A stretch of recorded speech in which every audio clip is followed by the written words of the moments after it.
নমস্কার বন্ধুরা, লুবনার রাসইতে সবাইকে স্বাগত। আজকে তৈরি করে দেখাচ্ছি পাতুরি। তার জন্য আমি নিয়েছি চিংড়ি মাছ। এখানে 250 গ্রাম চিংড়ি মাছ আছে। চিংড়ি মাছগুলোকে খোসা ছাড়িয়ে ধুয়ে পরিষ্কার করে নিয়েছি। এবার একটা মশলা তৈরি করে নেব। তার জন্য মিক্সিং জারের মধ্যে নিয়ে নিচ্ছি 2 চামচ হলুদ সর্ষে, 2 চামচ কালো সর্ষে আর 2 চামচ পোস্ত, মানে 4 চামচ সর্ষের জন্য 2 চামচ পোস্ত। এই সবগুলোকে প্রথমে শুকনোভাবে একটু ব্লেন্ড করে নেব, যাতে সর্ষে আর পোস্তর দানাগুলো খুব ভালো মতো মিহি হয়ে যায়। দেখুন মিহি হয়ে গেছে। এবার এর মধ্যে দিয়ে দেব 2টো কাঁচা লঙ্কা। কাঁচা লঙ্কাগুলোকে আমি ভেঙে দিচ্ছি। দিয়ে দেব সামান্য পরিমাণে লবণ দেওয়াতে সর্ষের মধ্যে তেতো ভাবটা চলে যায়। এবার সামান্য জল দিয়ে একটু পেস্ট করে নেব। ধুয়ে রাখা চিংড়ি মাছগুলোর মধ্যে দিয়ে দিচ্ছি হলুদ আর স্বাদ মতো লবণ। এই দুটো উপকরণ দিয়ে ভালো করে একটু মাখিয়ে কিছুক্ষণের জন্য রেখে দেব, মানে 15 মিনিটের জন্য।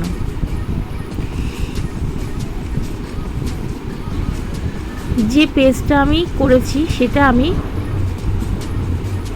চিংড়ি মাছের মধ্যে দিয়ে দিলাম।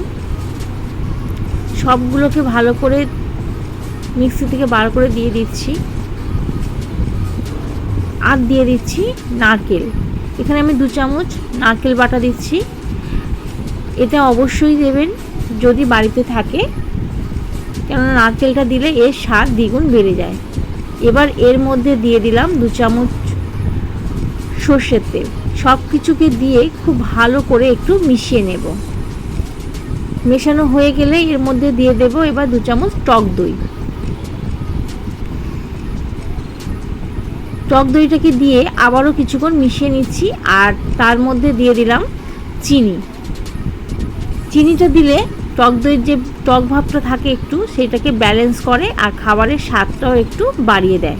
সব কিছুকে দিয়ে কিছুক্ষণ মাখিয়ে রেখে 10 মিনিট রেখে দেব।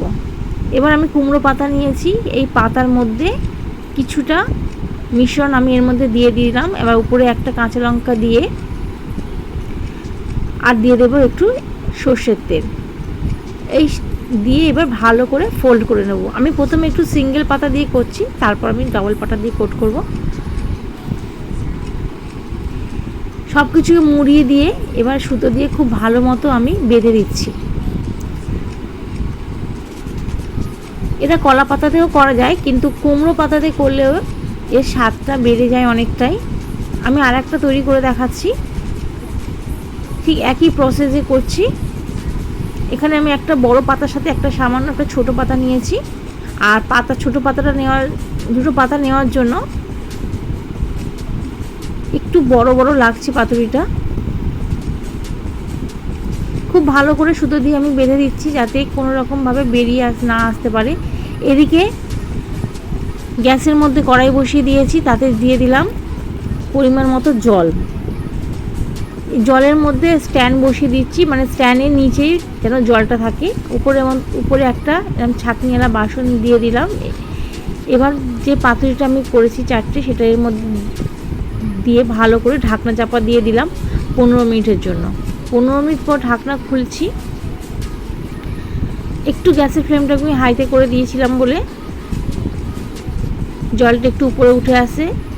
এবার খুব সাবধানে এটাকে উল্টে দেব। একটা পিঠ ভালো মতো সিদ্ধ হয়ে গেছে। এবার খুব ভালো করে এটা উল্টে দিচ্ছি। আবার একবার উল্টে দিলাম, দিয়ে এবার ঢাকনা চাপা দিয়ে দিলাম, যাতে কুমড়ো পাতার দুটি দিকই খুব ভালো মতো সিদ্ধ হয়ে যায়। 10 মিনিট আরও আমি কুক করে নিয়েছি।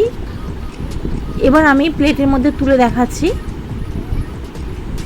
প্রচণ্ড গরম তো, সেজন্য আমি কাঁচি দিয়ে সুতোগুলোকে আগে বার করে নিচ্ছি, তারপর খুলে দেখাচ্ছি। দেখুন কতটা সুন্দরভাবে সিদ্ধ হয়ে গেছে।